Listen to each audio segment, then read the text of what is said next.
नमस्कार, मी गुरुप्रसाद जाधव आणि पुढारी न्यूजमध्ये आता वेळ झाली आहे चर्चेचा धुरळा उडवण्याची।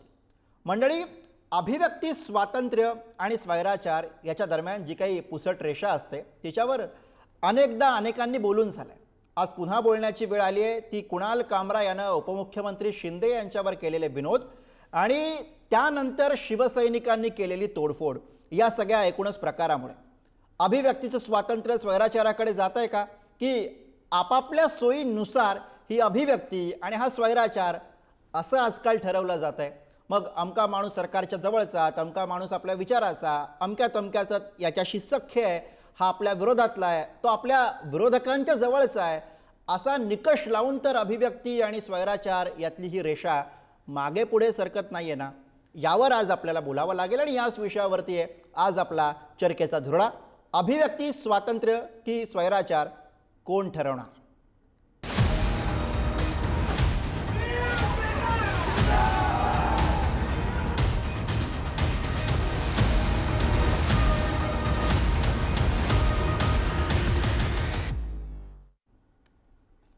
आणि या विषयावर चर्चा करण्यासाठी आपल्या सोबत मान्यवर पाहुणे आहेत। आपल्या सोबत आहेत शिंदेंच्या शिवसेनेचे प्रवक्ते राजू वाघमारे, आपल्या सोबत आहेत ठाकरेंच्या शिवसेनेकडनं बाजू मांडण्यासाठी अखिल चित्रे आणि आपल्या सोबत या चर्चेमध्ये आहेत stand up comedian Mandar Bhide. सगळ्या मान्यवरांचं या चर्चेमध्ये स्वागत आहे। मात्र या चर्चेला सुरुवात करत असताना ज्या सगळ्या कुणाल कामरा याच्या विडंबनात्मक काव्यावरनं हा वाद निर्माण झालेला आहे ते काव्य आपण बघूयात आणि त्यानंतर या चर्चेकडे आपण बघूयात। थाने की रिक्शा, चेहरे पे दाढ़ी, आंखों में चश्मा, हाय। थाने की रिक्शा, चेहरे पे दाढ़ी, आंखों में चश्मा, हाय।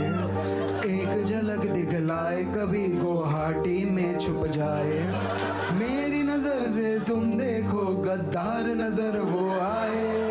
थाने की रिक्शा, चेहरे पे दाढ़ी, आंखों पे चश्मा, हाय। मंत्री नहीं वो दल बदलू है और कहा क्या जाए, जिस थाली में खाए उसमें ही वो छेद कर जाए। मंत्रालय से ज्यादा फडणवीस की गोदी में मिल जाए, तीर कमान मिला है इसको बाप मेरा ये चाहे। थाने की रिक्शा, चेहरे पे दाढ़ी, आंखों पे चश्मा, हाय। सोचो ना, मतलब ये पॉलिटिक्स है इनकी। परिवारवाद खत्म करना था, किसी का बाप बरं, हेच ते विडंबन काव्य आहे ज्यानंतर कुणाल कामरा याच्या विरोधामध्ये शिवसैनिकांचा संताप आपल्याला बघायला मिळाला आणि तोडफोडीपर्यंत हे सगळं प्रकार गेलेला आहे। मी सगळ्यात सुरुवातीला राजू वाघमारे यांच्याकडे जातो। शिंदेंच्या शिवसेनेचे ते प्रवक्ते आहेत, मला त्यांना विचारायचं आहे। राजू वाघमारेजी, आपण पुन्हा ऐकवलं की कुणाल कामरानं त्याच्या विडंबनात्मक काव्यामध्ये काय काय म्हटलेलं होतं, यातलं रिक्षा, यातलं दाढी, यातलं गद्दार म्हणणं, ह्या ज्या सगळ्या गोष्टी आहेत किंवा हे जे सगळे मुद्दे आहेत ते विडंबन काव्यामधनं आले हा एक भाग, पण हे सगळं तुमचे विरोधक सातत्यानं करतायत। ही टीका जे काही राजकीय पक्ष आहेत तुमच्या विरोधातले सातत्याने ही टीका करतायत। मग कुणाल कामराने ते म्हटलं तर ते का जमलं असा एक आक्षेप घेतला जातो, याच्याविषयी आपण बोलायला पाहिजे। सगळ्यात पहिली गोष्ट, आता ही फॅशन झालेली आहे कॉमेडियन लोकांची की एखाद्या राजकीय नेत्याबद्दल अशा प्रकारच्या गोष्टी करायच्या। त्याच्या पुढे जाऊन त्यांनी जी वाक्यरचना केली शिंदे साहेबांबद्दलची ती पूर्णतः आक्षेपार्ह होती। त्याच्यामुळे याच्या पुढे शिवसेनेच्या सर्वोच्च नेत्यांबद्दल महाराष्ट्रात काय महाराष्ट्राच्या बाहेर बोलताना सगळ्यांनी सावधगिरी बाळगावी, कारण शिवसैनिकांना आम्ही कंट्रोल करू शकणार नाही। जर तुमच्या बोलण्याने त्यांची मनं दुखावली आणि त्यांनी शिवसेनेच्या भाषेत उत्तर द्यायचं ठरवलं तर त्याला जबाबदार आम्ही असणार नाही। त्याच्यामुळे या सगळ्यांनी, जे कोण स्टँड अप कॉमेडियन आहेत, जे सकाळचे 9 नंतरचे 9 वाजताचे कॉमेडियन आहेत, या सगळ्यांनी याच्यानंतर काळजी घेतली पाहिजे। कारण कसं आहे की फ्रीडम ऑफ स्पीच परमपूज्य डॉक्टर बाबासाहेब आंबेडकरांनी घटनेत दिलं, त्यावेळी डॉक्टर बाबासाहेब आंबेडकरांनी पण त्याच्यावर restriction public order and morality या बाबतीत भाष्य केलं होतं की फ्रीडम ऑफ स्पीच असताना आपण पब्लिक ऑर्डर मोरॅलिटीचं रिस्ट्रिक्शन पाळलं पाहिजे. आपण कोणाच्या भावना दुखावणार नाहीत, आपण कोणाचा अपमान करणार नाही किंवा आपल्या बोलण्यातून तेढ निर्माण होणार नाही, उद्वेग निर्माण होणार नाही, अशा प्रकारच्या फ्रीडम ऑफ स्पीचला कॉन्स्टिट्यूशन मध्ये परमपूज्य डॉक्टर बाबासाहेब आंबेडकरांनी परवानगी दिली. मग असं असताना स्वतःच्या फायनान्शियल फायद्यासाठी, आर्थिक फायद्यासाठी आणि काही राजकीय पक्ष स्वतः काही बोलू शकत नाहीत, हताश झाल्यामुळे असल्या लोकांना पैसे देऊन त्यांना अशा गोष्टी बोलणं भाग पाडायचं, कारण अशा लोकांना बघण्यात जास्त लोक बघतील या उद्देशाने असं कटकारस्थान करायचं. बरोबर आहे. हा आक्षेप अत्यंत महत्त्वाचा आहे. दिलेलं स्पष्ट उत्तर आहे. हा आक्षेप अत्यंत महत्त्वाचा आहे. मी याच्याविषयी हे उत्तर स्पष्ट घेणार आहे, उत्तर आहे पण आम्ही त्यापूर्वी दिलेलं. हा राजू वाघमारेजी, पण त्यापूर्वी ठाकरेंच्या शिवसेनेला चर्चेत आणूयात. अखिल चित्रे आपल्या सोबत आहेत. अखिल चित्रजी, मला तुम्हाला विचारायचं आहे की कुणाल कामराला आणि त्याच्या या सगळ्या विरोधांना आपण सगळ्यांनी अनेकदा ऐकलेलं आहे. हे जे काही स्पेसिफिक व्यंगात्मक त्याचं काव्य आहे ते बघून तुम्हाला काय म्हणजे हसायला आलं खरंच, की ते शिंदे साहेबांवर होतं, तुमच्या विरोधकांवरती होतं म्हणून मजा वाटली आणि म्हणून तुम्ही शेअर केलं, असं म्हणून याच्याकडे आम्ही आता बघू? अखिल चित्रे, आता ते जे काय कुणाल कामरानी जे काय गाणं म्हटलेलं आहे ते भोली सी सूरत ना, त्याच्यावरच काहीतरी गाणं बसवलंय. तर तिथे कुठेही एकनाथ शिंदे साहेबांचं नाव मी तरी ऐकलं नाही. आता काय झालं माहितीये का, त्याच्या 33 देशात त्या एकनाथ शिंदे साहेबांची जी काय ताकद आणि महाशक्ती बरोबर हे कळलेलं. आता त्या 33 देशांना हे कळलं की गद्दार, चोर, बाप चोरणारा, रिक्षावाला, दाढीवाला हे एकनाथ शिंदे आहेत. हे यांच्या कार्यकर्त्यांनीच अधोरेखित करून दिलं. मला तर काय कळलंच नाही, कोणालाच माहित नव्हतं हे. आता त्या 33 देशांनी याची दखल घेतली आहे की बाबा हे चोर म्हटलं, गद्दार म्हटलं की एकनाथ शिंदे आहेत म्हणून.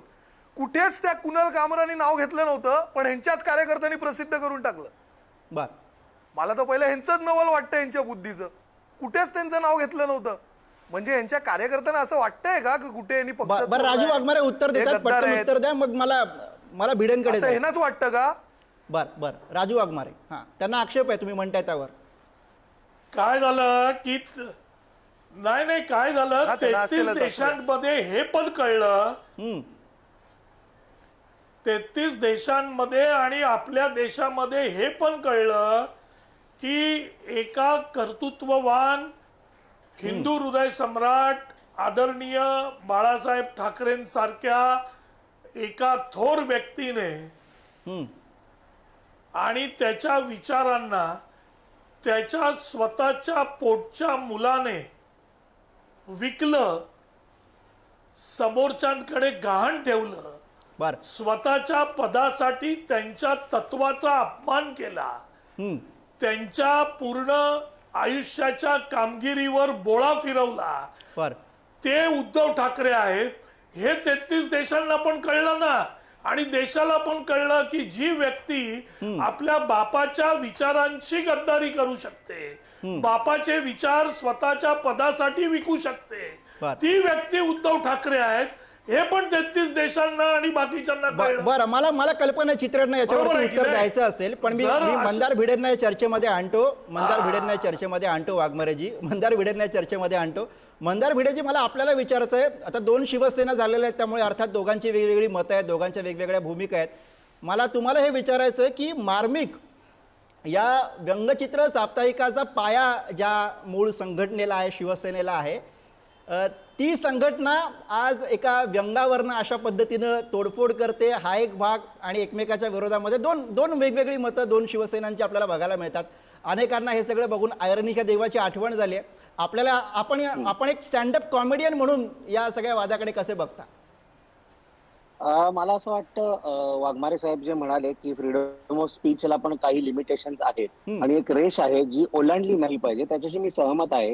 पण प्रॉब्लेम असा आहे की आज आपला देश इतका मोठा आहे, 140 करोड लोकसंख्येचा आपला देश आहे. फक्त मराठी लोक म्हटली तरी 10 करोड लोक आहेत आपली मराठी. त्यातनं प्रत्येकासाठी रेष जी आहे ना, त्या रेषेची परिभाषा वेगळी आहे.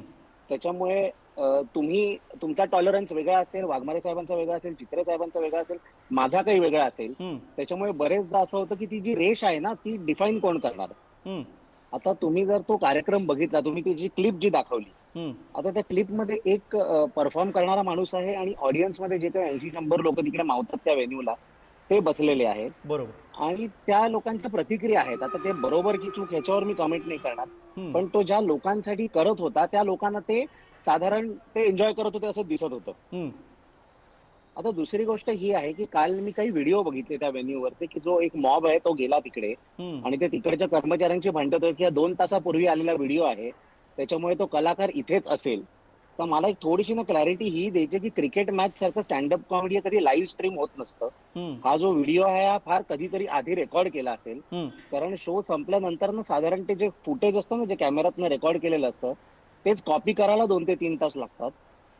त्यानंतर ते एका एडिटरकडे जातात, मग एडिटरला टाइम स्टॅम्प दिले जातात, त्यातनं तो एक व्हिडिओ बनतो. दुसरं असं आहे की आज आम्ही एखाद्या जागी कार्यक्रम करतो, नाट्यगृह असेल किंवा हे असेल, तिकडे एक भाडं भरलं जातं आणि ते भाडं भरलं की तुमच्या शोचं जे काही काय असेल 2 तास 3 तास त्याच्यासाठी तुम्हाला ती जागा मिळते. आता ती जागेचे जे मालक असतात ना ह्यांचा काही कंट्रोल नसतो की त्याच्यात तुम्ही काय बोलाल किंवा त्यातनं काय बाहेर जाईल. बरोबर. तशीच प्रतिक्रिया तो त्यांच्या जाऊन- मालकांकडनं पण आलेली आहे.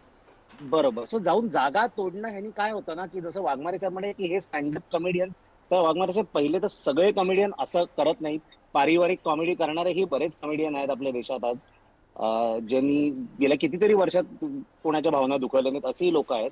असे मंच तोडल्यामुळे काय होतं ना, जे चांगले लोक आहेत ना ते आपण म्हणतो ना सुक्याबरोबर ओलही जातं, ते थोडंसं होतं. म्हणून कुठेतरी एक संयम बाळगण्याची पण गरज आहे. आज मला जर पर्सनल माझं ओपिनियन विचारलं तर मला वाटतं महाराष्ट्राचे 10 करोड लोक आत्ता हयात आहेत. 1960 पासून आजपर्यंत कमीत कमी एक 25 करोड मराठी लोकांनी बोलणाऱ्या लोकांनी जन्म घेतला असेल. त्यात 20 मुख्यमंत्री होऊन गेले. तर महाराष्ट्राचं मुख्यमंत्री होणं किंवा असणं ही खूप मोठी गोष्ट आहे. मला वाटतं देशाच्या प्रधानमंत्र्यांनंतर मी मानीन की महाराष्ट्राच्या मुख्यमंत्र्याची जबाबदारी सर्वात मोठी असते, कारण आर्थिक राजधानी ही आहे महाराष्ट्रात. त्यामुळे त्यांच्यावरती भाष्य करताना थोडंसं मला वाटतं संयम पाळावं.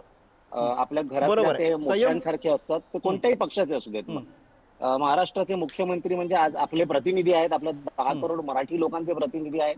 त्याच्यामुळे भूतपूर्व मुख्यमंत्री असतील किंवा सध्याचे असतील, एक रिस्पेक्ट जो आपण म्हणतो तो ठेवला वाघमारे पाहिजे. आपल्याकडेच येतो. एक वाघमारे balance आपल्याकडेच येतोय. maintain पण करायला मला पाहिजे, याच्याशी तुम्हाला पण मी तुम्हाला सहमत आक्षेप आहे. घ्यायचा हा मुद्दा एक आहेच. पण भिडेंनी जी मला मांडणी एकच केली मिनिटं त्याच्यावरनं फक्त- मला पण एकच तुम्हाला मिनिटं प्रश्न मला- विचारायचा आहे, कारण आज रुपालीताई ठोंबरे सुद्धा मला- बोलल्या, ज्या तुमच्यासोबत सत्तेत आहेत म्हणून त्यांचं नाव घेऊन सांगतो.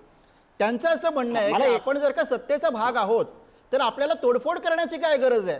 म्हणजे कायदा आणि सुव्यवस्था राखण्याचं काम जर का आपल्याकडेच आहे तर मग आपण जाऊन कोणाकडे तरी ऑफिस तोडणं किंवा हे सगळे प्रकार करणं याचा काय अर्थ होतो. म्हणजे पोलीस प्रशासन आपल्या हातात नाही असा मेसेज यातनं द्यायचा आहे का, की तुम्हाला काही शाश्वती नव्हती की याच्यावरती कारवाई होईल म्हणून शिवसैनिकांनी कायदा हातात घेतला, असं याच्याकडे बघायचं. नाही, काय झालंय की फार काळ या गोष्टी होत राहिलेल्या आहेत. शिवसैनिकांचा संताप आता अनावर होत चाललेला आहे आणि तुम्ही ज्यावेळी कट्टर कार्यकर्त्याला कंट्रोल नाही करू शकत, या रिॲक्शन उत्स्फूर्त असतात आणि त्या उत्स्फूर्त रिॲक्शन मधून या गोष्टी घडल्या जातात. आता प्रश्न असा आहे की ते तोडलं बरोबर आहे, त्या स्टुडिओवाल्याला माहीत नसेल, पण आता कदाचित या घटनेनंतर सगळ्या महाराष्ट्रातले आणि भारतातले स्टुडिओ कलाकारांना देताना हे विचारतील, बाबा पॉलिटिकल काय बोलत नाही आहेस ना किंवा दुसरं काय करत नाही तरच तुला आम्ही देतो, असं करून देतील. नाहीतर कामरासारखे लोक या अशा स्टुडिओच्या जीवावर गावभर अशा प्रकारे जर बोलत राहिले. बघा, एक गोष्ट लक्षात घ्या, नेता कोणत्याही पार्टीचा असू द्या, आज एकनाथ शिंदे आहेत, उद्या उद्धव ठाकरे आहेत, फडणवीस आहेत, अजित पवार आहेत, तुम्हाला नेता बनवण्यासाठी 25 ते 30-40 वर्ष खर्च होतात. लोकांचे प्रश्न सोडवून लोकांमध्ये जाऊन काम करून तुम्ही नेता बनता. हे कोण असे फालतू कॉमेडियन रस्त्यावर उभे राहणार आणि त्या एवढ्या मोठ्या नेत्याच्या कारकिर्दीला स्वतःच्या फायद्यासाठी 2 मिनिटात पायदळीत उडवण्याचा प्रयत्न करणार? यांचं स्टँडर्ड ते काय आहे? आणि मग ज्यावेळी तुम्ही असं करता तर त्याच्या पाठीराख्यांना, त्याच्या लोकांना नक्कीच राग येईल ना.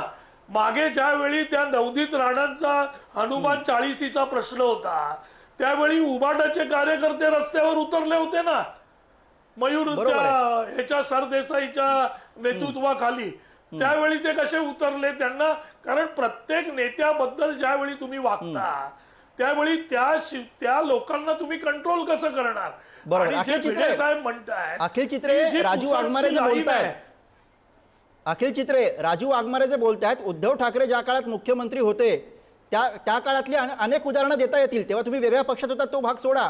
पण उद्धव ठाकरे ज्या काळात मुख्यमंत्री होते तेव्हा वाघमारेजींनी उल्लेख केला, ते नवनीत राणाचं प्रकरण असो, त्या काळात आलेलं कंगना राणावतचं प्रकरण असो, किंवा मला आठवतंय एका रिटायर्ड अधिकाऱ्याला झालेली मारहाण असेल कारण त्याने सोसायटीच्या ग्रुपवरती उद्धव ठाकरे यांच्या विरोधामध्ये काहीतरी कॉन्टेंट शेअर केलेला होता. हा एक त्यातला भाग आहे. मग तुमच्याकडे जर काही टॉलरन्स नाही आहे तर दुसऱ्याकडनं ती अपेक्षा कशी करायची? आणि त्यानं जर का तशी रिॲक्शन दिली तर त्यावर टीका का करायची?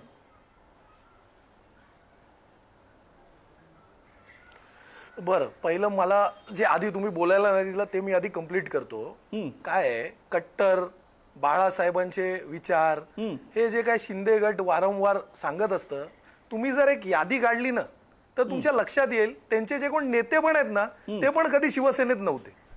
त्यांच्या प्रवक्त्यांची यादी काढली ना तरी तुम्हाला लक्षात येईल की 80% लोक ना शिवसेनेतच नव्हते. त्यांची पूर्ण उभी आयात शिवसेनेच्या विरोधात गेले. आणि हे कसले बाळासाहेबांच्या विचाराबद्दल बोलतात? उगीच काहीतरी मेलोड्रामा करायचा आणि स्वतः कसे आम्ही करेक्ट आहोत हे दाखवायला बाळासाहेबांचे विचार. कसले बाळासाहेबांचे विचार आहे ना माहिती आहेत?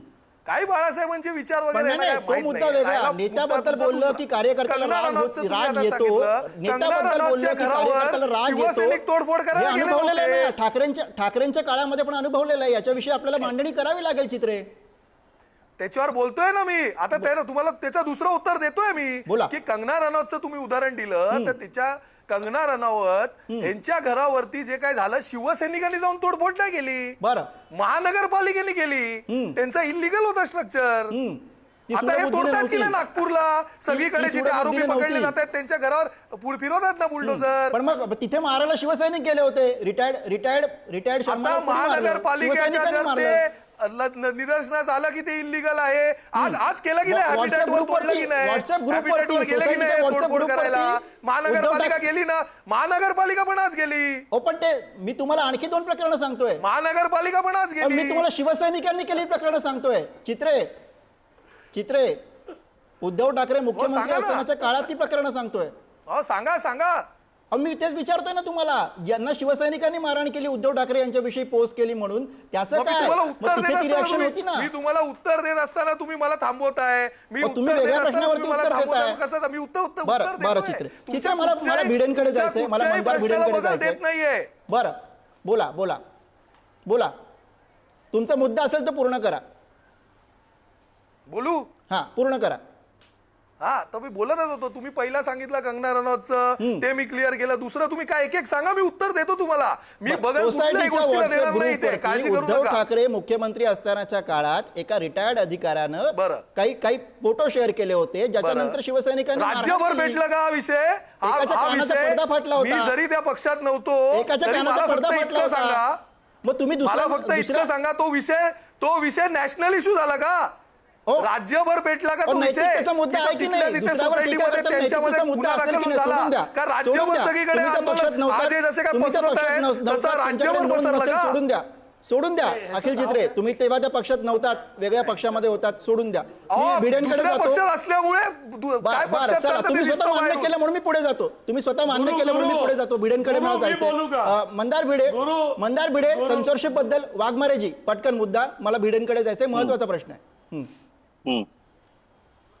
नाही गुरु काय आहे की इनमॅच्युअर्ड लोक आपल्या चॅनलवर आली ना की त्यांना ते नाही व्यक्तिगत काही नको, व्यक्तिगत काही नको वाघमारेजी, व्यक्तिगत काही नको. तुम्ही एक म्हणणार तर दुसरं म्हणणार, आपली चर्चा होणार नाही वाघमारेजी. मुद्दा असा, अहो जरा ऐकून तर घ्या. पण नाही, गुरुजी सुरुवातीपासून दोघांनाही सांगतो व्यक्तिगत काही नको. मुद्दा असा आहे, दुसरा मुद्दा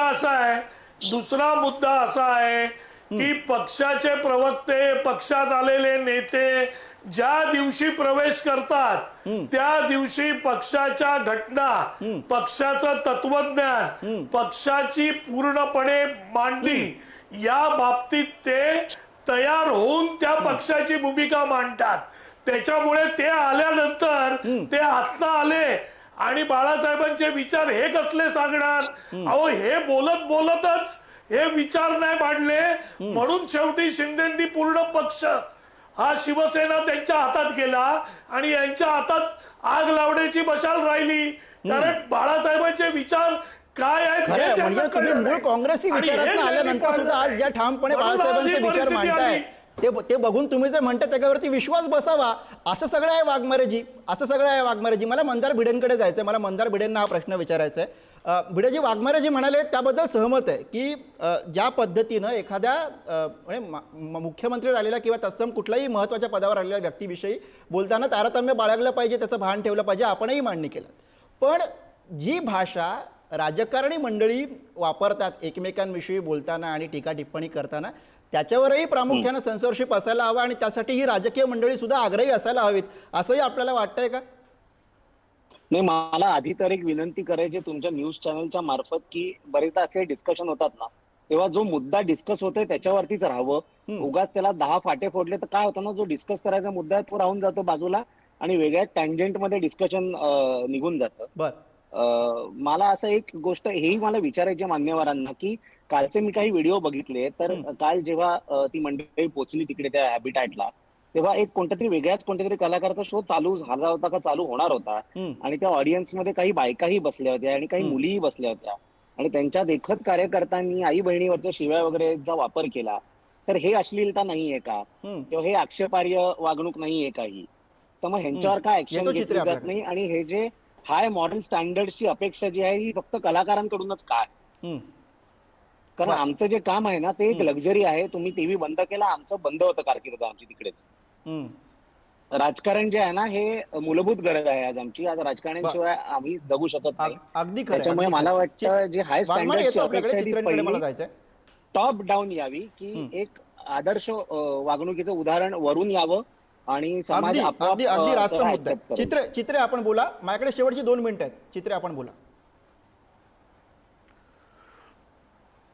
मला फक्त इतकंच इथे अधोरेखित करायचं आहे की आपण वारंवार जी काही चर्चा करतो आहे ही चर्चा आज ह्याच्यासाठी करतोय कारण ज्या प्रकारे शिंदे गटाच्या कार्यकर्त्यांनी ज्या काय तोडफोड केली आहे किंवा ज्या प्रकारे रिॲक्ट झालेत, पण तुम्ही जर ते परत मी सांगतोय ते गाणं ऐकलं तर कुठेही एकनाथ शिंदेचं नाव घेतलेलं नव्हतं. ह्यांनी स्वतःकडे ओढून घेतलं आणि स्वतःच हे सगळं काय जे काय केलं त्याच्यामुळे हे सगळं आज आपण इकडे हे डिस्कशन करायला बसत आहोत.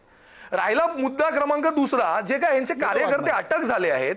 आज जर आपण पाहिलं की त्यांचे जे अटक झालेले कार्यकर्ते आहेत तिकडे नेता त्यांचा जातो, मंत्री महोदय जातात.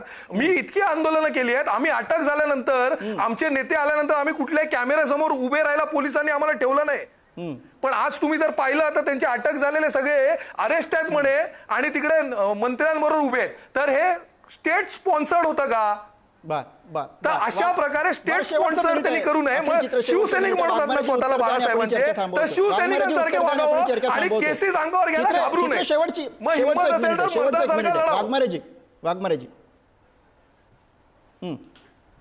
सगळ्यात पहिली गोष्ट, हे स्टेट स्पॉन्सर सरकार पुरस्कृत नव्हतं.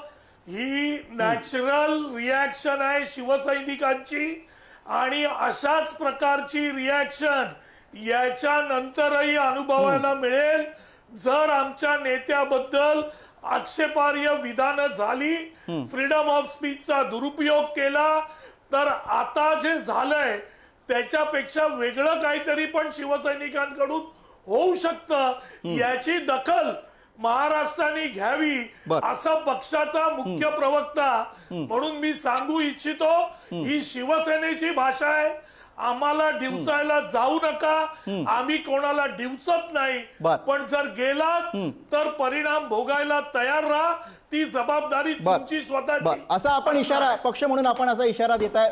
मी अगदी चर्चेच्या शेवटाकडे आहे. मंडळी, अपेक्षा करूयात की बोलणारे आपल्या बोलण्याच्या अधिकाराचा सन्मान राखून बोलतील आणि बोलणाऱ्यांना ठोकणारे आपणही कधीतरी बोलणारे आहोत याचं भान राखून ठोकतील.